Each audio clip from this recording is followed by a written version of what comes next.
Elena Nogueira était adolescente quand elle a intégré le monde de la mode. Son destin aurait pu devenir très sombre. Mais l'une de ses petites habitudes l'a tout simplement sauvée. Elle a commencé sa carrière très jeune. Dans un univers professionnel où tout n'était pas toujours très sain. Ni safe. À 14 ans, Elena Nogueira était déjà mannequin femme. Aujourd'hui, on la connaît aussi actrice, chanteuse, metteuse en scène.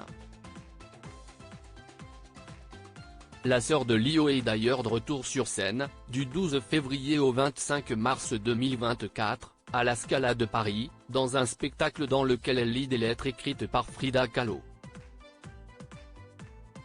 Elena Nogueira ne change pas forcément ses petites habitudes puisqu'elle est une grande lectrice. C'est d'ailleurs ça qui l'a protégée dans sa jeunesse. Elle dit souvent que la littérature lui a sauvé la vie alors qu'elle était adolescente. C'était une boutade mais en fait c'est vrai, explique-t-elle à Léa Salamé sur France Inter, le 31 janvier 2024. J'étais dans ce monde-là, avec les Epstein et compagnie, sauf qu'on ne les identifiait pas. C'était notre monde. Elle était invitée, à Milan comme à New York, à passer des week-ends dans des villas qu'elle imaginait remplies de vieux messieurs bedonnants avec des gros cigares autour des piscines et des filles sublimes en maillot de bain. Mais elle préférait s'isoler avec un livre de Milan Kundera. Comme elle le fait, désormais, dans son havre de paix dans la région de Dieppe en Seine-Maritime. Je me suis rendu compte, a posteriori, que la littérature m'a protégée, avoue-t-elle. J'ai même des images avec des Patrick de Marche liés, j'étais sur leurs genoux parce que j'avais 15 ans et ils avaient leurs mains sur mes cuisses. Et moi, j'avais mon livre en main et je lisais mon livre.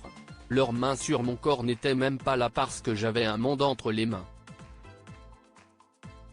Elena Nogueira, qui écrit, joue, chante, s'est vite reconnue dans l'histoire de Frida Kahlo, cette femme peintre alitée. Isolée. J'écris, je fais beaucoup de choses parce que je suis seule, admet-elle sur France Inter. J'ai un sentiment de solitude qui ressemble à ça. C'est parce que je m'ennuie.